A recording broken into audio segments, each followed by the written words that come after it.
Assalamualaikum warahmatullahi ta'ala wabarakatuh. Magandang araw mga bata. Kumusta kayo? Ako nga pala si Jomalia Ulama Yunus ng Sultan Gunting Central Elementary School, Lumayan Agiwan District, Division of Lanao del Sur 2. Maaari niyo akong tawagin Teacher Leia. Tara, samahan niyo ako sa panibagong paglalakbay. Pero bago tayo magsimula, manalangin muna tayo. Sabay-sabay nating basahin ang Surah Al-Fatiha. Bismillahirrahmanirrahim.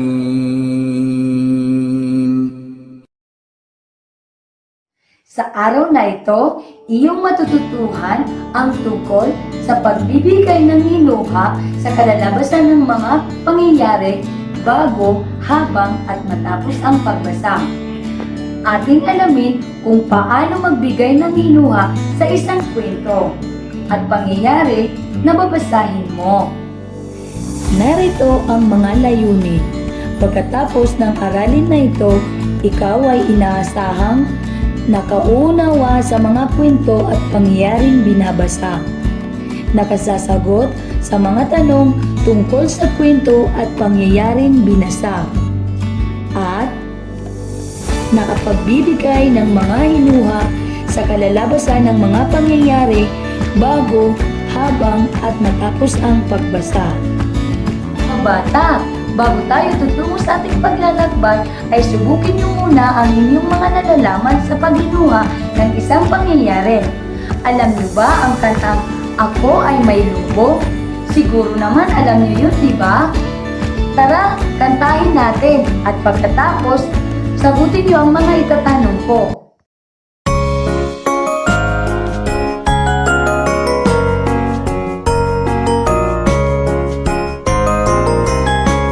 Ako ay may lobo, lumipad sa langit. Di ko na nakita, pumutok na pala. Sayang ang pera ko, pinambili ng lobo. Sa pagkain sana, nabusog pa ako. Sa pagkain sana, nabusog pa ako. Unang tanong, ano ang nangyari sa lobo? Tama, pumutok ang lobo. Pangalawa, sa iyong palagay, saan napunta ang lobo? Tama, lumipat sa langit. Pangatlo, kapag pumutok ang lobo, anong lalabas? Tama, hangin ang lalabas. Pang-apat, kung kulay pula ang lobo, kulay pula din ba ang lalabas dito? Bakit? Tama, hindi, dahil walang kulay ang hangin. Pang-lima, ano ang nasa loob ng lobo? Tama, hangin ang nasa loob ng lobo. Ang galing niyo mga bata. Ngayon, buksan niyo ang inyong kaisipan upang balikan ang mga pangyayari. Sa gayon, makapagbigay kayo ng mga saloobin o palagay na kalalabasan ng mga pangyayari. Galingan niyo ha! Narito ang panuto.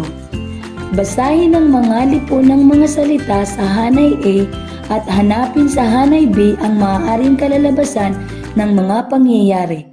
Isulat ang titik ng tamang sagot sa sagutang papel. Sa hanay A, una, nakipagsuntukan si Ismael. Pangalawa, kumain ng maraming tsokolate si Ana. Pangatlo, nahuli sa klase si Bashir. Pang-apat, nakakuha ng mababang marka. Pang-lima, umulan ng malakas. Narito ang hanay B. A. Sumakit ang kanyang ngipin. B. Nasugatan siya sa noo. C. Bumaha sa kalsada. D. Wala siyang masakyan. E. Hindi siya nag-aral ng mabuti.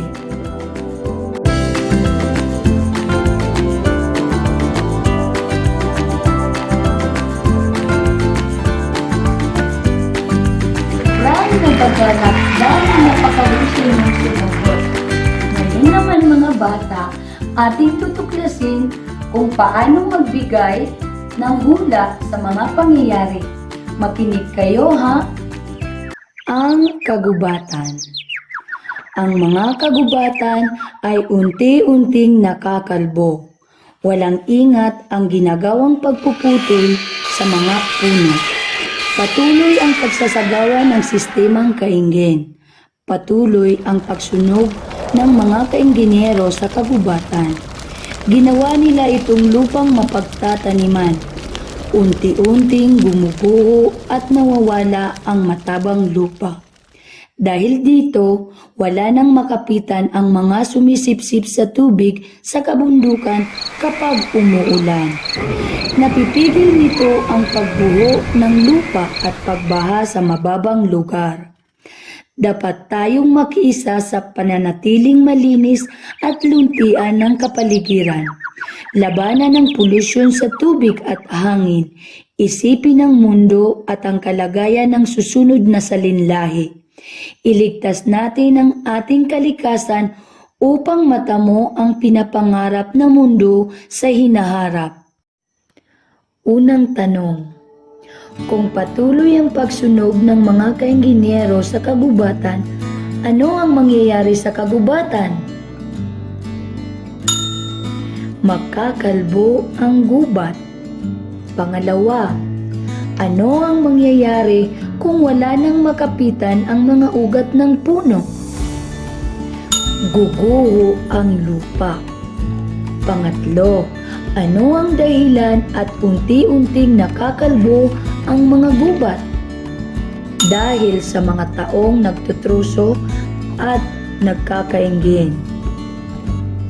Pang-apat, kapag patuloy ang pagguho ng lupa, ano ang mangyayari? Maraming mamamatay. Panglima, dapat tayong makiisa sa pagpapanatiling malinis at luntian ng kapaligiran. Ano ang mangyayari kung susundin natin ito? Upang maging malusog at makalanghap ng sariwang hangin. Mga bata, sa tingin niyo ba nakuha niyo ang hinuha sa bawat pangyayari? Magaling! Tara, suriin natin.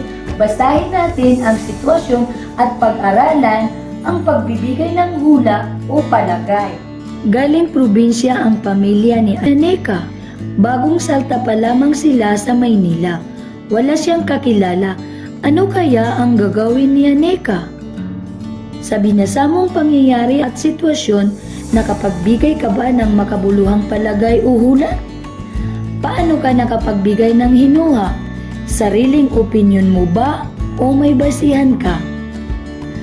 Ating tandaan na ang pagbibigay ng hula o palagay ay pagbibigay ng hinuha sa mga pangyayari sa binasang sitwasyon o isang paraan ng pagsasagawa ng mapanuring pangunawa.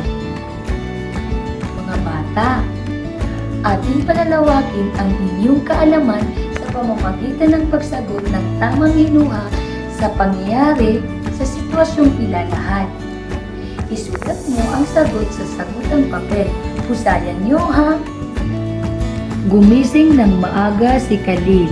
Naligo, kumain, nagsipilyo at nagsuot ng uniforme. Siya ay A. Mamimili sa palengke. B. Papasok sa paaralan. C. Mamamasyal sa plaza. D. Manunood ng sine. Tama! Pangalawa, kumuha ng palanggana si Aling Leta. Hiniwalay niya ang mga puti sa may kulay na damit. Nilagyan ng tubig at sabon ang palanggana. Ano kaya ang susunod na gagawin ni Aling Leta? A. Isasampay ang mga damit. B. Maglalaba ng may kulay na damit. C. Unang lalabhan ang puting damit. D. Babanlawan ang mga damit na iba-iba ang kulay. Tama! Pangatlo, Uminom ng mainit na kape si Bob ng madaling araw at kinuha niya ang lambat at nilabas ang bangkang dimotor. A. Maliligo sa dagat. B. Mag-iigib ng tubig. C. Maglalayag siya upang mangisda. D. Mamamasyal sa karagatan upang makalanghap ng sariwang hangin. Tama! Pang-apat, tuwing hapon, naguwalis ng silid-aralan si Tony. Subalit ng hapong yun, hindi siya nakapaglinis dahil tinawag siya ng kanyang guro at pinagsabihang magdala ng pala, kalaykay at panghakot sa lupa. Ano kaya ang gagawin niya? A. Magsusunog ng mga basura. B. Gagawa ng plat para sa taniman. C. Maglilinis ng palikuran ng paaralan. D. Magriripaso para sa paligsahan. Tama! Panglima, si Hanan ay naghahanda ng iluluto. Ang sumusunod na mga sangkap ay itlog, asin, mantika, sibuyas at kamatis. Ano kaya ang lulutuin niya? A. Hot cake. B. Scramble na itlog. C. Nilagang itlog. D.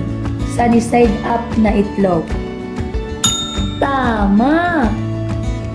Tandaan natin ha, sa pagbibigay ng hinuha na maaaring kalabasan ng isang kwento ay nangangailangan ng wastong pagpapasya na naaayon sa sitwasyong inilahad. Ang bawat damdamin o salubin, kilos at pananalita ng mga tauhan ay maaaring maging patayan sa pagbibigay ng hinuha. Ang iyong sariling karanasan o paniniwala ay maaaring maging gabay sa iyong pagbibigay ng hinuha sa mga pangyayaring inilahad. Kuha niyo na ba mga bata? Magaling! Kayo'y aking binabati. Natapos at napagtagumpayan niyo ang aralin natin. Na sana'y naiwan sa inyong isipan ang lahat ng pinag-aralan natin sa pagbibigay hinuha. Muli, ang inyong guro na nag-iiwan ng kasabihang ang mga punang hindi makatutulong sa buhay ay hindi pinapakinggan. Maraming salamat!